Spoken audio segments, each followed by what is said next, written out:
यहाँ के जो सांसद दिनेश चंद्र यादव जी रहे हैं और मेरे भाई, बड़े भाई के रूप में है, मैं इज्जत करता हूँ।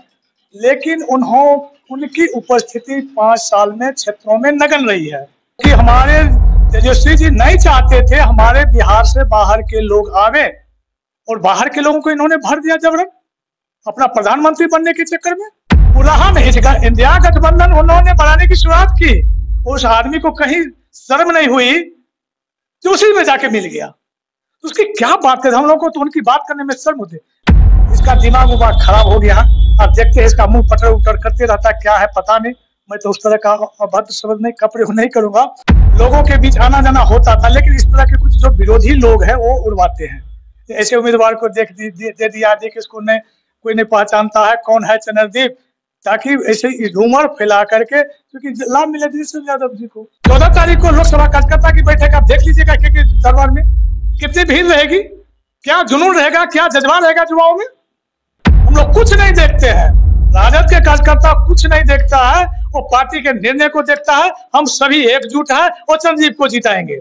दिनेश चंद्र जी जिन्होंने 5 साल किसी को दर्शन नहीं दिया, कोई काम नहीं किया, कहीं आया गया न, उसको इस बार भगा देंगे।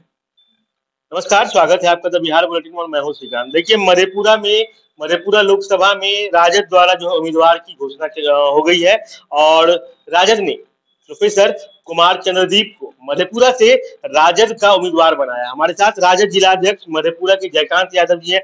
सर, क्या तैयारी है चुनाव को लेकर इस बार? देखिए, हमारा उम्मीदवार आज आ रहा है, उसको सिंबल मिल चुका है। थोड़ी देर हुई सिंबल मिलने में, लेकिन हमारी तैयारी आज से नहीं है,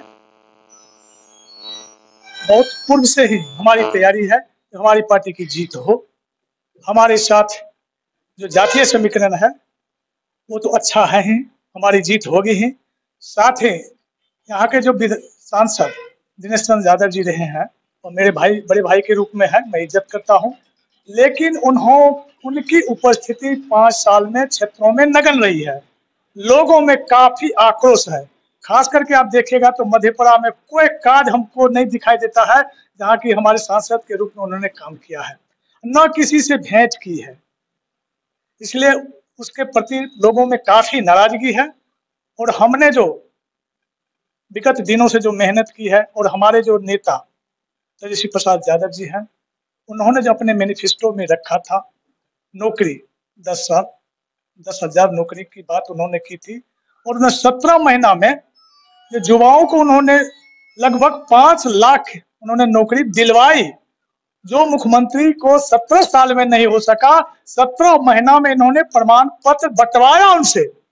ये तो हमारी उपलब्धि है, युवाओं में काफी खुशी है। जदयू तो साथ में था, सरकार में जदयू भी था, जदयू भी क्रेडिट कहीं लेगा कि हमारे मुख्यमंत्री थे। एक तो बात बताइए, वो मैनिफेस्टो किसका था? हमारे राजद का 10 लाख हम नौकरी देंगे। लेकिन जदयू तो 17 साल से सत्ता में है, काहे ने क्यों नहीं किए? ये तो 17 महीना में इन्होंने करवाया, इनके प्रेशर पर हुआ है, तो कहीं होता ही नहीं। आप जान लीजिए, आम लोग से पूछिए किसको क्रेडिट दे रहे हैं, छात्रों से, नौजवानों से पूछिए, शिक्षकों से पूछिए। उन्होंने तो, और एक बात तो इतनी गलती की है नीतीश जी, बाहरी छात्रों को अवसर दे दिया, जबकि हमारे तेजस्वी जी नहीं चाहते थे हमारे बिहार से बाहर के लोग आवे, और बाहर के लोगों को इन्होंने भर दिया जबरन अपना प्रधानमंत्री बनने के चक्कर में। इंडिया गठबंधन बनाया और बाहर के लोग छात्रों को लेकर ला करके यहाँ नौकरी में भर दिए हैं उन्होंने, जिससे हमारे छात्रों में उनके प्रति, नीतीश जी के प्रति काफी नाराजगी है। और अंत में आप देखिए, वही जाके बीजेपी में मिल गया। वो रहा नहीं, इंडिया गठबंधन उन्होंने बनाने की शुरुआत की, उस आदमी को कहीं शर्म नहीं हुई जो उसी में जाके मिल गया। तो उसकी क्या बात करते, हम लोग को तो उनकी बात करने में शर्म होती है। विधानसभा में परिवार कल्याण की परिवार नियोजन वाले बात को आप देखिए, एक लेमैन जो सबसे बेवकूफ समाज में है इस तरह की बात करता है। विधानसभा में जो इन्होंने जो बात की, तेजस्वी नीतीश जी जिस तरह से घिनौनी बात की, हमारे महिलाओं को अपमानित किया, ऐसा बोलना चाहिए कभी? इसका दिमाग उमाग खराब हो गया। आप देखते हैं इसका मुंह पटर उटर करते रहता है, क्या है पता नहीं। मैं तो उस तरह का अभद्र शब्द नहीं का प्रयोग नहीं करूंगा। तो ये लोग क्या है, बीजेपी जदयू तो कुछ हो, हम समझने नहीं करते कुछ हो है। चलिए बात कर रहे हैं मधेपुरा लोकसभा की। अगर मधेपुरा लोकसभा की बात करें तो कुमार चंद्रदीप को पार्टी ने सिंबल दिया है, कैंडिडेट बनाया है, लेकिन लगातार सोशल मीडिया पर सवाल उठ रहे हैं कि कुमार चंद्रदीप हैं कौन। तो जब पहचान उम्मीदवार की लोगों के बीच में नहीं है, कार्यकर्ताओं के बीच में नहीं है, तो ऐसे में कितना मुश्किल होगा चुनाव लड़ना।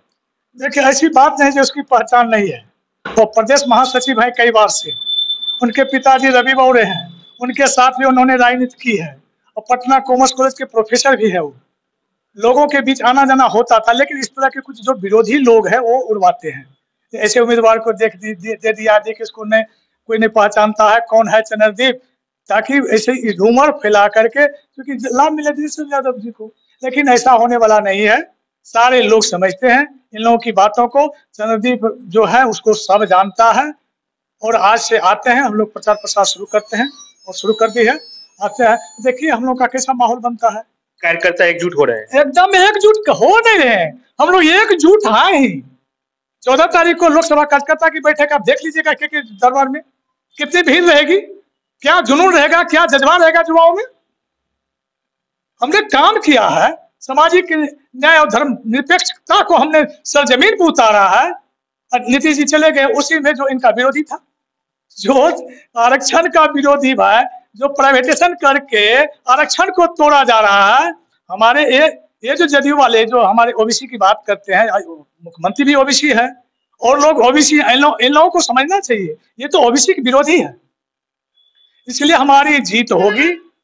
प्रोफेसर कुमार चंद्रदीप एक पढ़े लिखे सुलझे हुए व्यक्ति हैं, बहुत अच्छे व्यक्ति हैं, सब लोग उसको पसंद करते हैं, और पार्टी का जो निर्णय है हम लोग उसको मानते हैं। हम लोग कुछ नहीं देखते हैं, राजद के कार्यकर्ता कुछ नहीं देखता है, वो पार्टी के निर्णय को देखता है। हम सभी एकजुट है और चंद्रदीप को जिताएंगे। दिनेश चंद्र जी जिन्होंने 5 साल किसी को दर्शन नहीं दिया, कोई काम नहीं किया, कहीं आया गया नहीं, उसको इस बार भगा देंगे। चलिए, तो जयकांत यादव जी थे, राजद के जिला अध्यक्ष हैं। स्पष्ट करना है कि कार्यकर्ता एकजुट है, हम जो जिनको भी टिकट मिला है उनके साथ मजबूती से खड़े हैं और लोकसभा चुनाव लड़ेंगे। खबरें आज तक हम पहुंचाते रहेंगे। हमारे इस खबर पर अपने विचार कमेंट बॉक्स में जरूर लिखें। तब तक के लिए नमस्कार।